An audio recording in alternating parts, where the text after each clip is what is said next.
fiction, NaNoWriMo, finish your novel, or I'm going to be finishing my novel, and Ron's going to be writing a novel or two, or maybe a dozen. Who knows? Well, you'll be writing one, you'll be editing another, and you'll be planning the third, right?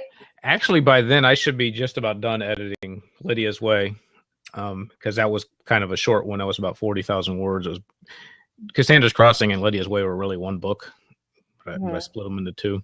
Okay, there you go. And so that one shouldn't take long. And I'm actually written the first. I've been writing the serial novel, Darla the Alpha Cat. I've been writing her on Wattpad for feedback there, and I've gotten through the first 2 serials. So I'll be editing those because I'd like to have like 3 or 4 written before I start sending them up to Amazon. That way, I got just this backlog that I can. Yeah, that's good. Yeah, because serial novel is going to be different. I've never done that before, so you gotta have that ready to go the next month because you're leaving people waiting. Yeah. So what's a serial novel? What does that mean? You can break it up into. It's basically a novel broken up into episodes. Mine will be about 15,000 word episodes. Oh, so you're gonna. So you're basically after 4, you finished a novel, or you can make it 6, whatever you want to do. And the difference is you have to make sure that just like TV, each episode you have a question for that episode and you answer at the end of the episode. So so are you putting it out? Because this is what we were thinking about doing with our Angel Wars novel. Yeah. Are you putting it out on Amazon each week? No, that's going to be monthly. I'm not going to do that weekly. I'll do that monthly. Oh, okay, yeah. Monthly. So how many months is this going to be? If I do a full 4 series, 4 full novel series, it'll be 16 episodes total. So that'd cover 16 months. And then at the same time, I'll have the adult version going, which will be 4 novels. I like 4 novel series. Okay. And then I'll have that going at the same time, so they will be overlapping. So hopefully one, people will read one and say, oh, I want to read what this other character's got going on too. And that's kind of the idea. And then, my YA readers can read the Darla. They'll be more attracted to the Darla book and maybe say, well, I want to read this other one too and see what's going on. So it's kind of an experiment. We'll see how it works out. It's kind of like, this is just an example that just popped into my head. So don't judge me. It's like that Left Behind series. It had the adult thing, and then it had. I don't think they wrote them at the same time, though. Yeah, I don't think so because my kids read them later. Yeah, this was pre-Amazon days, so you didn't have things weren't happening as fast, so they could. Right. And they were using a publisher, so that moves at a snail's pace. So you couldn't really do the monthly episode thing. Stephen King did with The Green Mile. I don't know how often they released that, but. If a mid-list author, telling his publisher he wants to release a serial, they're going to tell you to get bent because it's not, it's not going to work. So let me ask you more about the serial thing. Did you say 15,000 words or 1,500? About 15,000 words per episode. So do you think, how frustrating it is now that it's with the Netflix series and things like that? People want to be able to read the next thing. A month is really, don't you think it's a real long time? I see other guys doing it. I also see people who have time to do once every week. And if I was writing full time, I would probably shoot for a week. And we'll find out. I don't know. I guess you want to make sure you answer a story question, the episode question, so it's not a complete cliffhanger, but you want enough of a lead in to the next. And so, like I said, it's an experiment. And once I write, the first 4, I can bundle those into a full novel and put that up on Amazon too. Right. And you want it to be polished, not like we did with Angel Wars, where we just wrote it and sent it out pretty much. Yeah, that was kind of an experiment too. Basically Angel Wars is we did it like you do on Wattpad. You send it out weekly or whatever. Wattpad's a little less pressure. It was a lot of pressure. But I think that's kind of helpful to teach you how to write too. You just get it done. Especially sorry, go ahead. If you're an indie writer, any writer now, you want to be able to write fast and get it out. But we really didn't write every week because we were writing it together. We actually had every other week, but we had to wait for the person before to kind of write their, sometimes, not all the time, write their part so we know how to play off of it. So that was a different. That was a difficult way to do it. Yeah, we should have a talk on that eventually. Yeah, but it was a good learning experience. you know, because you don't get to decide what's going to happen in the previous scene that way. You got to take the baton and go whatever direction. Although we do have a little input. My character wouldn't do that or say that or whatever. So yeah. And we'd always go back if both characters were in the same scene. We kind of had to make sure that they were staying in character, because that's one of the problems is I didn't research your character. You know, I built my own character, but I didn't really build yours, so I didn't really know how your character would react until I started reading the scene. So it was fun. I think we can polish it up and make it sellable. Yep. You know, with all the so other when's things. our goal? When's our goal, Ron? When are we going to sell it? So let's get on to the show. Well, we'll be talking about one sentence summaries, a little bit more, expanding those one sentence summaries and talking about characters. I want to recap what Denise, and you wrote it down, what Denise Jaden said about that tagline. And then I want to, if you have one of your one sentence summaries, I want to read, one of mine and see if it kind of fits. I don't know. Yep. We can they're all basically the same way. We can critique ourselves or critique someone else who wants to jump on. We'll be getting ready for the podcast in just a little bit, but okay. So what did she say? She said the way she did it was she got this from a movie producer. Her one sentence summary is character name sets out to blank and runs into blank and must blank. So basically, you got your character name, your protagonist sets out to goal. That's the goal, and runs into opposition. That'd be your conflict or conflict, whatever. and must. So that was a different twist on it, the must. Yeah, so I'd never seen that one before, so I'm not sure how I'd write that out. So, and mine's a little different. We've gone over mine, and we can mention that one again. And actually, it's Randy's. For which one? Oh, for the one sentence summary. Yeah. Mm-hmm. And then we'll talk about your protagonist. I take the one sentence structure, sentence summary, and I create the protagonist off of that. Now, like Denise said, she actually comes up with her character first. So she's more character driven, which is typical of a YA author. She takes her character, then develops a one sentence summary from her. So she develops the plot based on whatever character she comes up with. So either way, and we can mention that whether you want it to be plot driven or. I don't think there's such a thing as deciding whether you want to be plot driven or character driven. I think different authors just have different approaches. Some think of a crazy character and say, I need to write this character story, and then some of us come up with a crazy plot idea. And thriller writers usually come up with a crazy plot idea. There's an asteroid hurtling toward Earth, right? Yeah. Nobody comes up with a character with a thought, okay, I got this character. Oh, here's what she can do. She can stop this asteroid from hurtling toward Earth. It doesn't happen that way in a thriller. So a lot of it's, I hope not, a lot of it's kind of. Usually I come up based with on the genre. Like I get these weird thoughts, like questions, story questions. What if something happened? Barb. Yeah, I said goodbye. So yeah, I get these story questions, or maybe a character will talk to me. Yeah. And I'll start. I think that's how I work mostly. So it's but that all it's two different ways of getting to the same goal. But it all happens in that initial, maybe your first week of turning this story over in your mind. You're going to end up with a one sentence summary and an idea for a protagonist at the same time. Mm-hmm. And then from there, you go on to develop your background characters. And from that, on my tabs for my characters, I've actually got the arc characters listed out from Writer's Journey. Oh, yeah. I'll put in, just in parentheses until they have names. I have like the hero, the outline. I saw that on your outline. To me, that helped because then it kept me from creating too many characters. Okay. And I usually create the characters and figure out where they fit, like who they are. And that's normal. I mean, instinctively, there has to be certain roles people have to play. I think, the hero is obvious. An ally is obvious.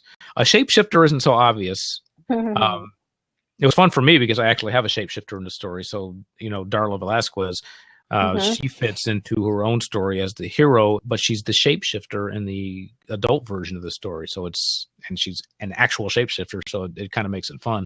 And Mhm. my hero in the adult version doesn't know whether she's a good guy or a bad guy. He doesn't know which side she's on. Right. So kind of a Batman kind of thing, right? You know, you're Mhm. just unsure. Then the trickster, and I think the trickster, or the herald who brings the message. I think that's kind of instinctive. You know, your hero has to get a message, a Mhm. call to adventure. Yeah. And a trickster, I don't things like remember that. this. I have to go back through that book. So. It's something I read probably over and over again a couple times a year, Mhm. just to kind of refresh. And then the mentor, I think that's fairly typical. We always know, you know, even in a romance, there's always the best friend, you know, giving bad advice, right? Right. That's typical. And threshold guarding is just a fancy way of saying, you know, somebody who's going to keep you from going on the journey. You know, and a lot of times these one character can cover more than one of these archetypes. Yeah. Yes. You know, I have one in mine, Antonio Young. He's both a herald and a trickster. So Now I have like several. I'm trying to figure out. I have several mentors, but they're at different stages, like in her journey. Would that be not the herald? Would it be something else than the mentor? Someone that gives her more information and encourages her on with the journey. that's a mentor. You know, you're thinking like an Obi-Wan. He's the perfect example of a mentor. Right? Shows up a few scenes in. A lot of times the mentor is killed. Poor mentor, as Obi-Wan is, and in what Lord of the Rings, you know, places like that, they lose the mentor because the hero tends to cling to the mentor, right? Like Luke Skywalker was completely reliant on Obi-Wan, and once that crutch was taken away, once Obi-Wan was taken away, now he had nothing left but the Force, and you know his weakness was he couldn't trust in the Force. He didn't trust in anything but himself or Obi-Wan. So, yeah, and then so that'll be like the four things we can cover. We can get to those characters, and then the expanded summary is nothing more than 5 sentences of your plot. Okay, and well, hopefully that won't take up too much time. If it feels like it's going to take up too much time, let's cut it off and we'll pick it up next time. Right. Okay, so we should probably get started. I kind of wanted to start this one since you've been lead on everything but recently. But I'm trying to think. I don't know what your plan is for the expanded summary, but I can intro and talk about one sentence and the characterization. And then you can go into the expanded summary. Okay. That works. And I don't remember the exact intro that you do. Do you think we really need to spend time on our stuff, what we're doing? Just do it briefly because we're going to put this on the podcast a week later. So right. Remember, we like people. Nothing's really changed. So that's the thing. We'll do it fast. Okay. And okay. Welcome, Rashika. We're just getting started. We're going to start the podcast in a minute. Oh, Rashika's a screenwriter. Screenwriter. A Riker. Stick around. Yeah. Okay, I'm going to lock. As much as I'd like to have her on a seat, I'm going to lock them now so we can do the podcast. Yeah, we're going to be recording the podcast, and then be careful, Rashika. We might grab you for an interview. We'll chat. And let's not make this. Hey, are we keeping it to like 30 minutes? Yeah, let's kind of watch the clock on this one. Okay, sounds good. It's about 5:30 right now. So about 7 o'clock. Yeah. Or my time, whatever. And is it okay? This is going to sound lame, but Writers Published. Welcome to Teen Writers Published podcast begins now or start? It starts now, right? Well, your writing career begins now. I think begins now. Both. Yeah, I think I know. See, that's why. Maybe that's why I'm confused. I think it starts now. I like starts. Don't be better. Such a writer. Pick a word and go. Sorry, I like starts. Okay, then do it. Fine. Are we ready? I won't judge you. 5. I'll do the screenwriter thing. 5, 4. Wait. Okay. Okay. Go ahead. You can do it first. You got to do action, and then 5, 4. I don't know. I can't remember. It's been so long.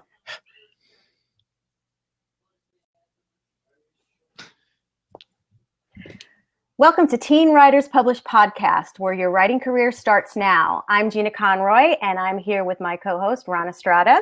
And today we're going to be talking about following up on one-sentence summaries and characterization, and writing that expanded summary so you know where your novel's going, basically.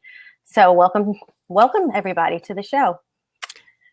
Yeah. So, Ron, what's been going on in your life? Oh, Lord, I've been so busy. And we've got Nano coming up, and I am so unprepared. That's why I'm glad we're doing this, to help everybody else who's as unprepared as I am. I have just finished my first series, my YA series, the Cherry Hill series, and that's all up on Amazon. Lydia's Way may be up there by the time we publish this podcast. It's going to be very close. And then I'm on to my next paranormal series. This one, like I said, is a two-parter, both a YA and adult version, set in Detroit, because I couldn't make enough bad things happen in northern Michigan, quiet little towns up there. So we got to move to the big city, and all kinds of nasty paranormal things happen, which is kind of painful for me because Detroit has enough of a bad reputation, and it's a nice place, really. and I want to make sure that when I'm writing this novel, I help turn that image around. Unfortunately, it's got to start on the dark side. But I'm going to bring it to my hometown there, because by then the Lions will probably have lost 7 or 8 games, and so nobody else will have that to look forward to. We can start worrying about NaNoWriMo. So that's all I got going on. Just writing more books. Yep. That's good. You're writing more fiction than I'm writing right now. I'm still working on this devotion that I'm doing that I'm really excited about, from this online Bible study, God's Great Idea. Taking the chats, the podcasts, and putting them in a devotion form so that people, when they listen to these chats, that they could have like this daily devotion guide to dig deeper into all the things that we're working on and we're learning. And basically it's just a really good how to get what you want from your life. You know, a lot of times, I don't want to be preachy here, but a lot of times we go to church and church tells us what we should be doing and how we should be like living this way or reaching our dreams or whatever it is, you know, but they don't tell you how. So this Bible study, that was my biggest pet peeve. It's like, I know, how do you do it? How do you do it?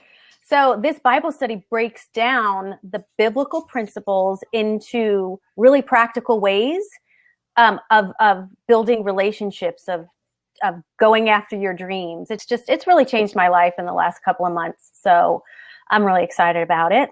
I'm also teaching. We're working on storytelling, so that's really fun. Next week we get to work on paragraph writing, which I'm really not excited about, but that's part of the curriculum. I'm like, I better learn how to write a paragraph. You know, no one ever taught me. I just did it and got A's, and you know, I guess I was taught, but you know, you don't remember these things. Yeah, whatever. And then my fiction. I'm really determined to finish my young adult novel, and in fact, I'm starting this movement called Fionomo instead of NaNoWriMo. Should we write that down? It's called Finish Your Novel Month. Fionomo. So I am starting this movement. Here it is. Fionomo. I think that sounds really cool. For you, that was last month. Anyway, because I know a lot of us might be in the middle of a novel like me. I have like 28,000 words that I've already written, and I really don't want to start from scratch and write something else. I want to finish this novel. Yeah. So while everyone else is like starting from word 1, I'm going to be planning and plotting again, you know, just kind of refining what I really want to do with my novel. This month, going through all the nano stuff and just make sure I have everything in place and I'm not missing things. And then November 1st, I am going to start on wherever I need to, basically. Yeah. You know, if I have holes. Yeah, so you could join the Fionomo movement. Yeah, because really most of us are trying to, you know, we're actually off on our writing careers, and we don't want to. I can't pause for a month and wait for November to start the next novel. I got to get started. Well, maybe next year you could like plan it so it works. Oh, heaven. Ron, No. you are a planner. You failed. I actually had intended to, but it didn't work out.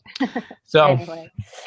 but anyway, so that's what we're doing this month is we're talking about NaNoWriMo and getting that Yeah. started. And you mentioned, your Bible study, Pursuing Your Dreams, and that's really what Teen Writers Publish is all about. Yes. Even though the advice is for every writer, we really encourage the teens and the young writers to keep pursuing that dream, because most of us gave up on it young. Life gets in the way, but you got to grab onto it and you got to chase it, because tomorrow is going to be 30 years later. Trust me on this one. Mm-hmm. When you say I'll write it tomorrow, it's not going to be tomorrow. There is no tomorrow. It's now. So your writing career starts now. There's never a good time to get started. Like planning a trade. Best time was 20 years ago. The next best time is today. Right now. So what are we talking about? Well, and I want to say one more thing about that, because what I love about what we're doing is that we are showing people off the Bible study. We're not just telling you, we're actually showing you how to do it. We're here, we're talking, we're dialoguing. We are sharing what we do, and we're learning all the time. I mean, I'm learning from everybody that comes on the show, and Ron's learning. I mean, I'm learning from Ron. And I'm learning that I have a lot to learn. I need to start picking up that cat book. What is it called? Save the cat. Chase the cat. What is it? Save the cat. Save the cat. Okay, yeah. See, I want to. Snyder. Yeah. That's on my list now. And it's a quick read too. Yeah. Okay, good. And I know that I had this attitude a while ago, because you go to these writers' conferences and it's basically the same stuff over and over again. It's like, I don't need to learn anything. I just need to write. And yeah, that's true. You need to write, but it's also nice to keep that, that's what I like about you, Ron. You always have a book that you're reading or studying. And I want, Ron just gave me an eye roll there. I try. So I want to get back into that. So anyway, well, off topic here, but that's why I started that. I know how unusual.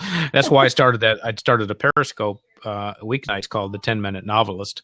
And it was just to force me to spend 10 minutes a day, learning something new or revisiting something that I already knew. Yep, exactly. Sorry, I just had to get some books here. And that we just go through a book, and I spend 10 minutes on Periscope, discussing whatever chapter I just read. And, of course, hopefully others are following along in the same book. But even if they're not, It's really for me. I mean, I want other people to watch and maybe join me, but it's really for me to force me to really just get back and have that learning moment, because we tend to forget we're not done learning yet. And we forget a lot of the lessons we've already learned. So I'm sitting here looking at a shelf probably with 30 novel writing books on it. Wow. Different books on the craft. And some of them I haven't looked at in years. And so it's something, we want to keep encouraging our listeners to do, is pick up those books, spend 10 minutes a day, if that's all you got, reading a chapter, actually do some of the little lessons at the end. Oh, really? Homework? Yeah. Homework? Don't teens have enough homework? Well, they do. But they got, and this is where the discipline comes in. You have to give yourself a little more homework. I know it stinks, but but it's something you love to do. Yep. So, it's not really work anymore. It's your passion. Yep. And you know what I used to tell my kids, because they really weren't readers? I said, you can stay up late as long as you're reading, that was as late as you want, as long as you're reading. So that worked for a while. Yeah. But I also wanted to ride your coattails, Ron, or what do they say? Copying or is the best form of flattery or something like that. I don't know. It's been a long day. Anyway, I've been up early. So what I want to start doing for myself also, just like you said, I really want to start reading these books that I have that I've never read. So I'm going to copy, because, we share, me and Ron, we share stuff. I'm going to copy Ron's idea. And instead of doing a little talk on Periscope, because I do not have a phone that allows Periscope to be downloaded. You know what I think? Should I even the flip phone doesn't work for it? It's not the flip phone. It's the Samsung. It's Samsung 3. Okay, so it's not an ancient phone, but I think it's it's a conspiracy to make you buy a new phone. I think they have some kind of deal with these phone companies. Don't have the newest technology or whatever. But anyway, so what I'm going to be doing, I mean, all these electronics, you got to buy a new game system because you can't play those games on the, Xbox. Do you see a lot of black helicopters hovering around your house too? Yeah, really. They're wait a minute. Yeah, look out the window. No, anyway, so what I'm going to do is I haven't figured out a time or schedule yet, but I want to take some of the books like that I haven't written before, like Stein on writing. Oh, yes. I have that one too. And even the one that Ron just said, I mean, he was just on the pre-show. Was it the pre-show? We were talking about this book. We both have this book. Yes. And book. I actually, oh yeah. Oh, sorry. The Writer's Journey for our podcast listeners. The Writer's Journey Mythic Structure by Christopher Vogler. May I point out that mine is autographed? Oh, won't would you stop? I'm gonna somehow switch it, like do that briefcase switch that all those TV mystery things do. Anyway, but I want to read this is because when I teach my novel writing workshop, I basically take that structure and I just kind of condense it a little bit. Mm-hmm. But it'd be nice to maybe to expand on what I'm already teaching. Yeah. So I'm going to be doing that here on Blab. So subscribe to me if you're interested in that. I'm going to try and really find a consistent time, but it might just be in the afternoon sometime or in the evening or whenever. They're recorded, so whatever. Yeah, exactly. That's what I'm thinking. I don't care if anyone shows up. At least it'll be recorded, right? You'll have friends. My goal. You'll have friends. Okay. So now that like we've gotten off topic, let's figure out what we're doing today. Get this train back on the rails. So one sentence summary.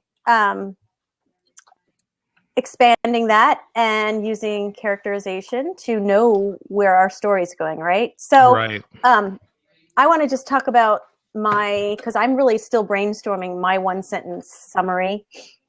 Last time we worked on this, we did a live lab brainstorming session, which was really fun. No one was there, but I don't think we recorded it either. We need to record it next time. But anyway, so I've written 28,000 words on this novel, and I really know the story, but I haven't really put it down into a sentence. I've put it into a story question.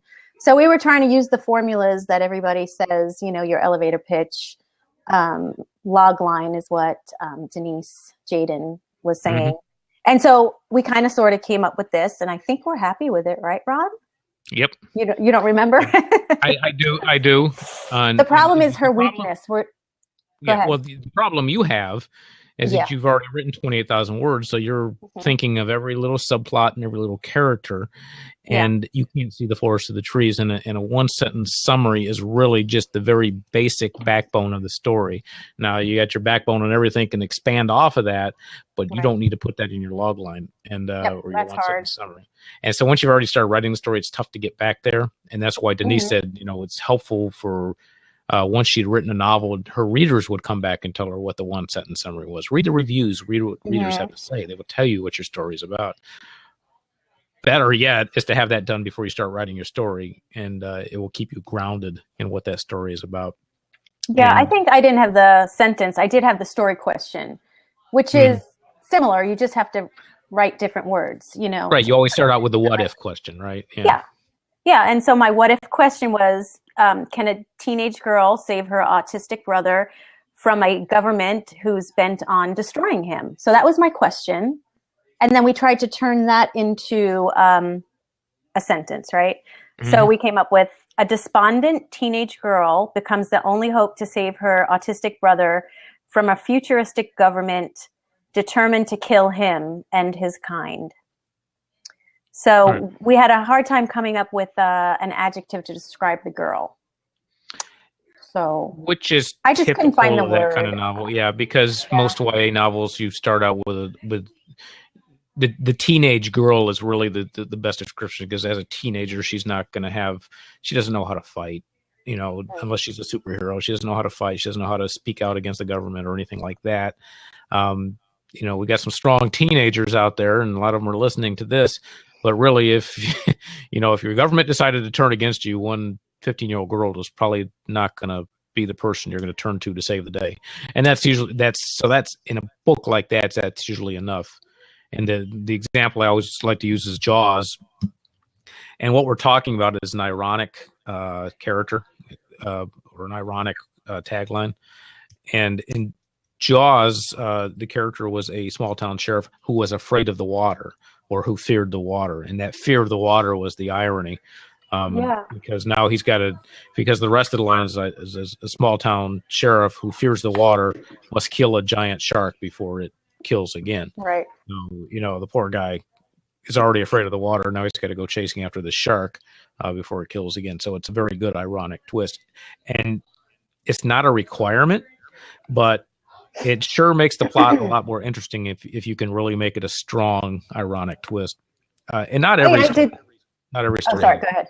I have a habit of interrupting, so there you go. That's okay. Raise your hand. I'm a choleric New York Italian. There you go. Anyway. Who might have ADD, okay? Anyway. What was I saying? That's a joke. Squirrel. Exactly. Or I was thinking the goldfish thing. Goldfish, what do they have? A 3-second memory or something? Yeah. Oh, look, I have a castle.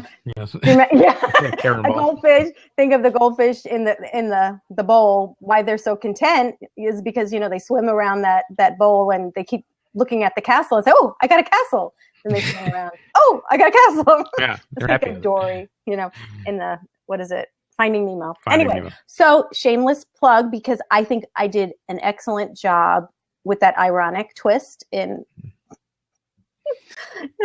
Sorry, it's like it's like when it gets late at night, it's late in podcasting, you kind of get a little loopy. Anyway, so my book, Ron's always holding up his books. Digging Up Death is a story about an archaeologist who is afraid of dirt. So there you go. That was awesome. I played off of that really well. And now, I want to stop you there. Hey, go ahead. No, I want to read the little hook line because I didn't even come up with it. This is where critique partners or groups are great. I didn't even come up with this, but it's on my book. So it's like, to unearth a killer, you have to get your fingernails dirty. That's awesome. Cool. I love it. Yeah. Now the hook is different. That's not the log line though. That's not your one sentence. Exactly. They're totally different. That's a the sales. Hook is to get your attention. So it's to make you go, "Oh, I want to read that." So, and I think that is what caught the attention of 2 agents that really wanted to see my story. They read it. I put it on a one sheet. When you go to a writer's conference, you have this one sheet that actually has your summary. And instead of putting the one sentence that we've been talking about to keep you focused on writing your story, you put that little hook line and both of the agents, it was really cool. It was like this live where they were reading everybody's one sheet. And there was about 30 people in the room. Remember this? You might not. It was Chip McGregor. Oh gosh, I can't even think of his name now. This is so bad. Steve Lobby and Jan. I can't remember her name, but anyway. And what they do is they gave you a live example on how long it takes for them to like reject a one sheet, which is like just a proposal of your story. So they would pick it up and they would read it and then they critique it on the spot. And it was so scary because there was like 30 people in the room and they were like tearing apart everybody's thing. Everybody's crying. Oh yeah, exactly. And they hadn't gotten to mine yet. And I was like so nervous. And then they picked it up. They both looked at it and they smiled and they laughed. I didn't know it was mine yet. And then they read it and I was like, oh, they laughed. Yeah. And that's what you want. Laughing is always good. Laughing is probably the best way to get somebody. And they both requested to see the full and one of them became my agent. So yeah, pretty cool. Awesome. So these hooks, that ironic twist in your character where your character is afraid of dirt. They are going to sound silly when you write them in a one-liner. A sheriff who's afraid of the water sounds silly. My character for Night Moves is a detective, a crimes unit detective who's afraid of the dark. It sounds silly, but that's where you take, and we'll talk about this later, where you go back and you develop the backstory to make that make sense. Some people, there's going to be something in that character's past that in your character that made her afraid of dirt. And I think you find out later in the novel. You find out why. I think you find out by the first chapter, but it's just like a sneak peek, and then you find more as you go along. So yeah, right. And with Jaws, you find out the movie didn't really clarify it, but I believe eventually in the book went back into the character Brody's past and explained why he was afraid of the water. So it's some traumatizing incident usually happened in their childhood, Yeah. So that's basically how we get our one sentence summary. Denise had a different way. Denise Jaden was on last week, or an hour ago for you watching on Blab. She takes her one sentence. She does it like this. She says, character name sets out to blank and runs into blank and must blank. So your character name, your protagonist, must set out to accomplish a goal and runs into conflict and must do something to overcome that conflict. Okay, that's a little different, but that's a good way to do it, I think. So with my story, teenage girl, what is it? Must save her autistic brother, but runs into the dystopian government. Actually, that's a pretty big obstacle. Yeah. So, but it is, but that's where the subplot comes in. Well, don't. Yeah, I know, but that's why with her method, it makes me go into the subplot. Or you could say it runs into a government official, and must get past him or kill him, whatever you want to, however you want to lay it out. And the way I say the way I lay out a one sentence is pretty similar. And I didn't come up with this. This is from several other people that I've put together. But your one sentence description should identify your protagonist, the goal, the antagonist, and the stakes. So for Jaws, again, using the typical example, a small town sheriff, your protagonist, must destroy a killer shark. That's the goal, and it also describes the protagonist before it kills again. That's the stakes, killing again. Typically in a murder mystery, that's the stakes. The murderer will get away or kill again. In a thriller, the stakes are the world blowing up, anything like that. In a romance, the stakes are they'll never know their true love. So stakes depend on the genre, obviously, but it's always that same initial setup, the one sentence summary, and it really just keeps you focused on that story, so you're not going to go off on a tangent. And it also, go ahead.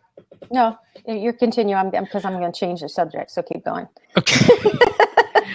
So I have listed as a separate bullet point for today's discussion the protagonist, but because you've just created that one sentence summary, that helps you to circle back to that protagonist. We've already said in Night Moves, my novel I'm writing now, a Detroit gangs unit detective. That's my protagonist. I've already decided that, but now I know what his weakness needs to be. He's chasing demons and gangs. So what could be a major weakness for this guy in my mind? Well, he's afraid of the dark. That would be a big hang up for somebody in that occupation. So plug it in, float it, see if it works. It's just a one sentence summary.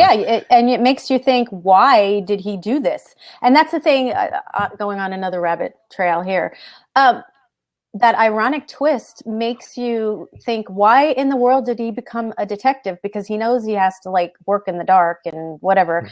And for my character, why in the world did she become an archaeologist? Because she's going to have to work with dirt.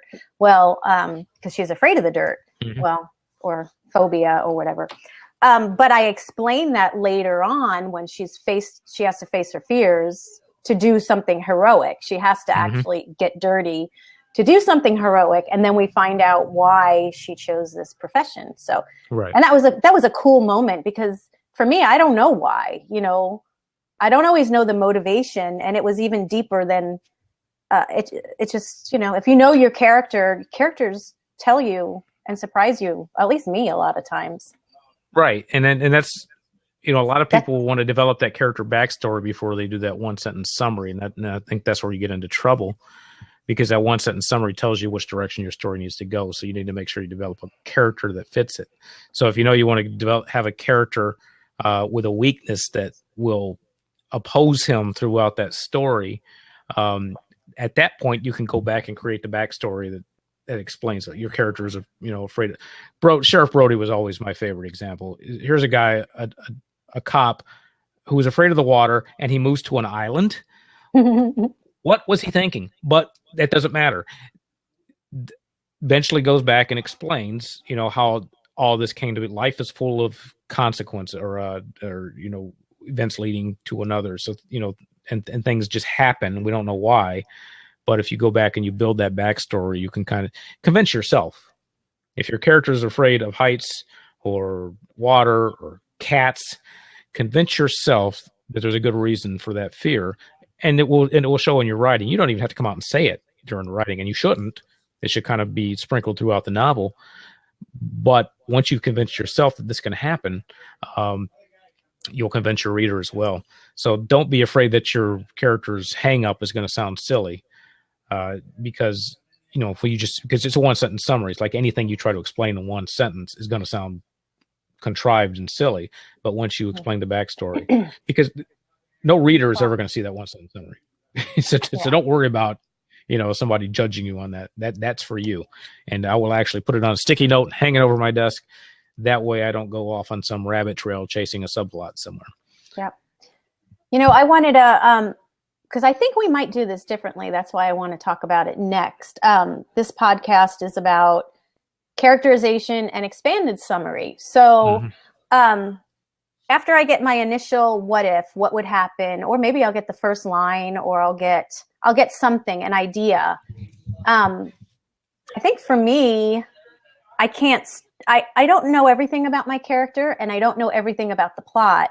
But what happens to me is when I'm really not thinking about it, like when I'm driving my kids back. Well, I'm driving back from after I drop my kids off, because you can't really think with kids in the car and all the kids in the What would happen with me is my characters would start having these conversations, and I'd be like, I'm driving. I can't do anything about this. I can't, so that's when I'd take out my voice, whatever. And I'd talk into my phone at the stoplight and email myself these conversations. And it was great, because then when I got home, I'd think about these conversations or whatever the character's trying to tell me or something.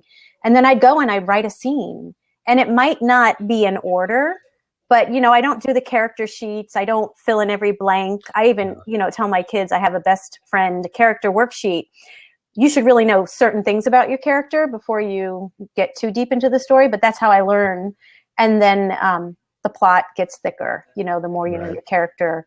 So I think the most important things you need to really know before you start is what does your character want?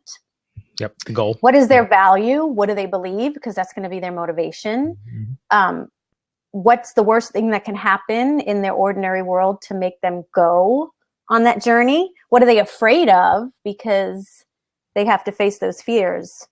And I think those are the key. And then I have a whole bunch of other.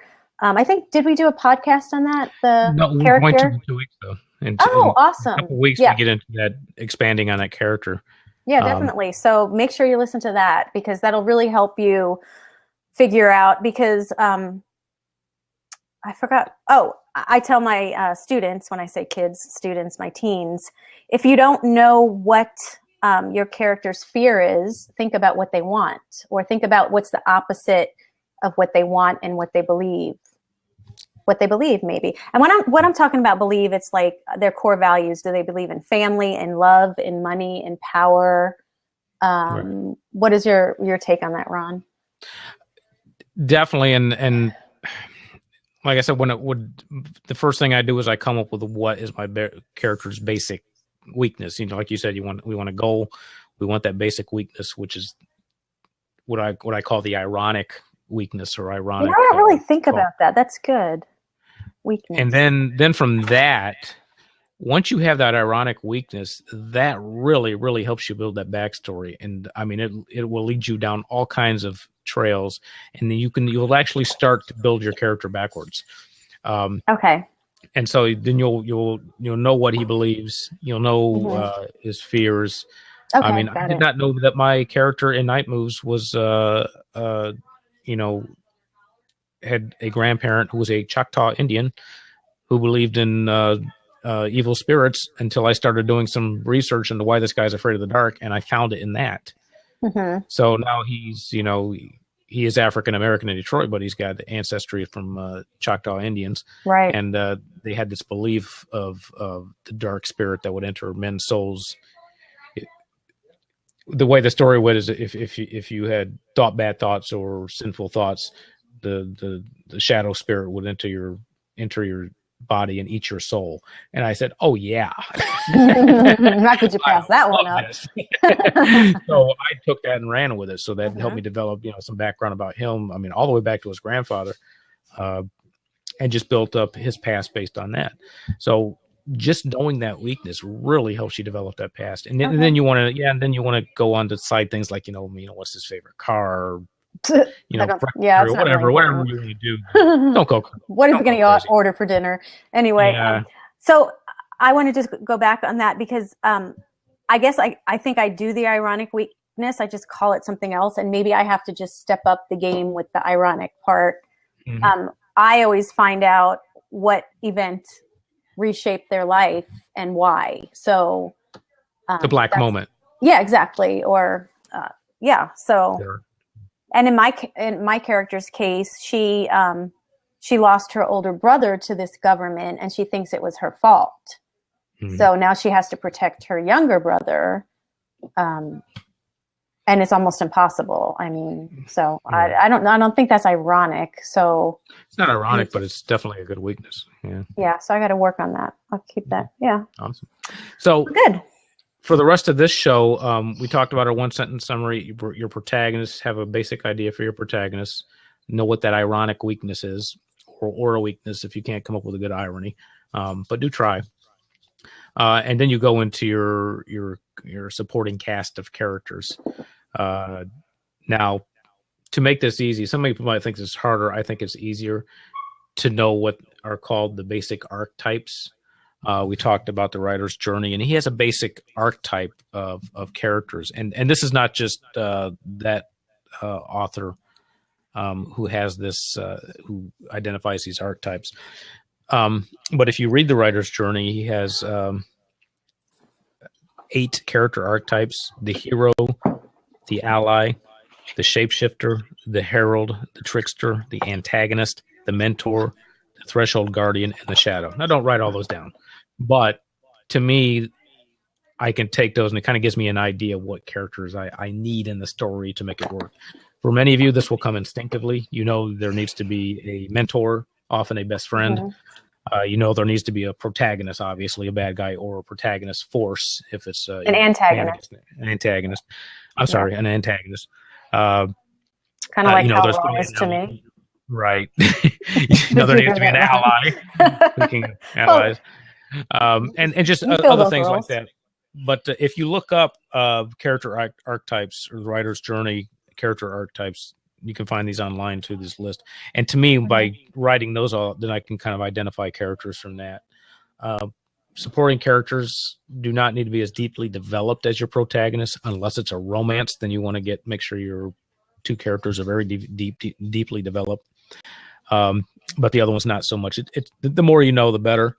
But I do not knock myself out with it. I don't think a lot of authors do. I know there are some people, like Denise said last week, she wrote one time she wrote a 30,000 word summary of her novel, which did no good at all. Yeah, I was like, oh my gosh, I could just write the book. That's a novel, yeah. And that's my problem. Sometimes I get so hung up on the planning, and then I don't write. So right. So you got to get started, and usually, it'll come to you. If you don't do a lot of planning up front, that just means you're going to be doing more work at the end. Most of us get to the end of our first draft, and by the time we get through that draft, we know our characters very well, and we know what we need to change earlier in the novel to make everything work, and how to make the story work. Mm-hmm. So, that's basically step 3. The first step, at this stage of the game, is you should have a 1-sentence summary, which identifies your protagonist. And then you want to, you've listed out your characters, or some idea what characters you need in the story. You don't have to give them names yet. Work on it. And then expand on that 1-sentence summary. When I say expand, I'm talking about taking 1 sentence and turning it into a paragraph. So it's not a lot. And some people will actually stop at this point. And basically, you're taking your one sentence summary and turning it into your 3-act structure. So your first sentence would identify your character's normal world. Your second sentence would take you up to the first plot point, or the point of no return, as we often call it.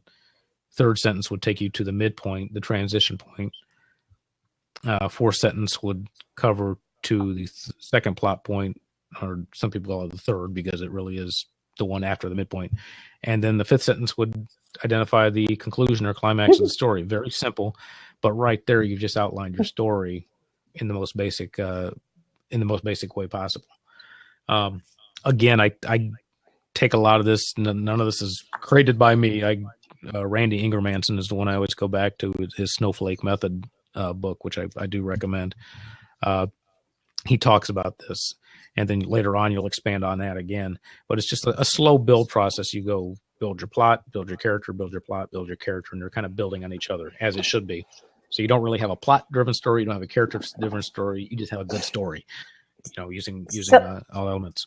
Let me ask you this. What if, it's the summary has its purpose, but if you're a pantser, seat of the pants writer, you might not know your second plot point before you start writing. We don't always know the black moment. We might have a general idea or know what needs to happen, but we might really not know it. So right. I would say the summary is more like a guideline for you.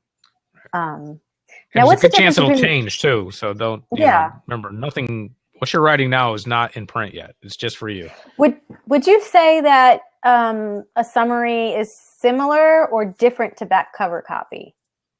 Oh, it's going to be very different. Okay.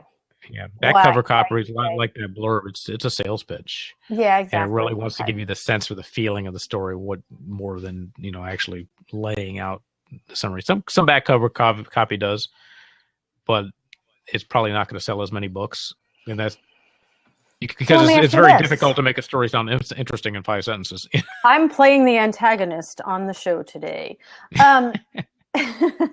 Why is it important to write a summary? If you already know, if you have your plot points listed, why do you got to take 30 minutes to write a summary? Do you have to? You don't have to, but remember, the more you know going in up front, the easier it's going to be for you to write, especially if you're doing something like Nano where you got to write fast. You don't have time to think about what's going to happen next. Right. Well, so I'm saying don't put it in a nice, neat summary where you got to perfect it. I'm thinking back cover copy. Okay, I got to get this summary sounding really good, but you don't. No. Really? No. You can do bullet points. Some people will do bullet points. Okay. Just going to happen here. And then when we talk about the expanded summary, the long synopsis. Those are killer. Yeah. Actually, to be honest, I really don't do much of a long synopsis. I'll do the expanded summary, which we'll talk about next time. Mm-hmm. But that's just taking that paragraph, really growing it out.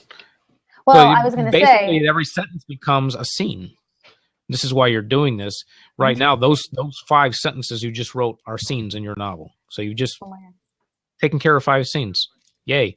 So now the next time you do the expanded summary, you'll take those and you'll have maybe 20, 30 sentences written in this expanded summary. Each one of those sentences is a scene. So you can take and actually lay those out. You can use a spreadsheet, whatever you want to do, index cards. But there are more scenes than those, though, right? Right. And then you'll have your connector scenes in between. Those are just the key scenes. That's really interesting. And honestly, to me, it seems like a lot of work. When I was doing the method that you like, I was like, it worked better for me to just write the story than spend hours crafting these. I don't know, because I guess if you're a pantser, you don't always know. So you're trying to force something into a summary. But I would say fill in the blanks as you go if you have to do it that way, And I would say at least get the 5 sentences done. Definitely get your 1 sentence summary done, especially if you're a pantser. Right. If you do 1 sentence, because a pantser will just go off in any direction. So get that 1 sentence. And if you're sitting down and you got another idea that pops into your little pantser head and it says, ooh, let's go this way. You look at that 1 sentence summary and say, okay, if I change this in this 1 sentence summary, did I just destroy the rest of the novel? Right. If it does, you're going to start over again. Right. No. See, what happens with me is sometimes I'll get the black moment, the inciting incident first, then the black moment, and then you fill in. I get scenes like not in order. I just get, but they always fit. They always work because I'm really thinking about my story and the one sentence summary. And so I have my plot point scenes already written before I fill in the blanks. They're there waiting for me to connect the dots, if that makes sense. Yeah. Does that make sense? And remember, that's why I say, at least get your 5 sentences down, even if it's just gibberish that popped out of your head. You can always come back and change them. But what it does is it just kind of keeps you on track from straying, because the problem with a pantser has, especially a new writer, is they get to the end of their novel and they have written themselves into a corner and they don't know how to get out of it. There's no way to tie all this up. So if you keep those sentences in front of you, and if you decide to deviate from anything, you can always go back and change your 5-sentence summary, even your 1-sentence summary, as long as the rest of the story still fits it. Because if it doesn't still fit it, then you got to make the decision. Okay, do I want to start this over again, or go back and change all that, or better yet, maybe I can put this into the next novel, the sequel to this one. So always be thinking that way. Ground yourself into, at a very minimum, that 1-sentence summary, so you can. So if you do decide to try something different, that if you change this one line, this one word in the 1-sentence summary to make it fit your new idea, it doesn't work anymore. The small town sheriff can't go out and kill a giant hot air balloon before it kills again, right? So see what I'm saying? Well, maybe it's a shapeshifter, Ron. That's right. Or the Stay Puft Marshmallow Man. But you see what I'm saying? Movies, yeah. Yeah, so it just it does keep you grounded, and it pulls you back on track. And if like I said, if you do get another idea, and we always have the shiny new idea, right? If you do get a new idea while you're writing the story, just stop and say, okay, do I want to make the change, or do I want to write this down quickly into my little idea book and say, okay, I'm going to write this in the next novel, maybe the sequel to this one, and take it from there. Because often it's just another thread to the story. It's your story. Write as many threads as you want, but remember, there's only so much you can fit in 80,000 pages. So you can take off with it and write another novel. So that's why I do that. And then the summary, the 5 sentences and the expanded summary will help you too. And Randy in his book even says, all this is going to change by the time you get to the last step of this process. You might want to go back and change it. I usually don't. By then I'm writing, but you can go back and change it just to make sure you're on track. Yeah. So that's pretty much what we were talking about this week, right? Yeah, great. What do we do? We know what we're doing for next week? Yeah, I'm exhausted. Anyway. Next week, we're going to talk about, we're going to get deeper into this. And that's when we talk about the expanded summary and the character summary, which can really get you more deeply in developing your primary characters. And then after that, in the last week of October, we'll be talking about the long synopsis and your scene spreadsheet. So that's when we get spreadsheet, Ron. Or cards, whatever you want to write it on the palm of your hand, whatever you want to do. But, or in Scrivener, that would be. I'd like to also. Well, I'm sure we will talk about practical tools that we can use to keep all this together. Whether you use the OneNote, Scrivener. Because I know when I was just using a Word document and files, that was crazy. We don't do that anymore. We are modern humans. We don't have to rely on that. Yep. Okay. Well, great. I think that's our show today, right? I think we talked a lot. We diverted a lot. But join us next week. And this week, the website. Right? Yeah. Check the website, Teen Writers Publish Podcast. Well, teenwriterspublish.com, where your writing career starts now. And have a great week. Right on. Ciao. That's on.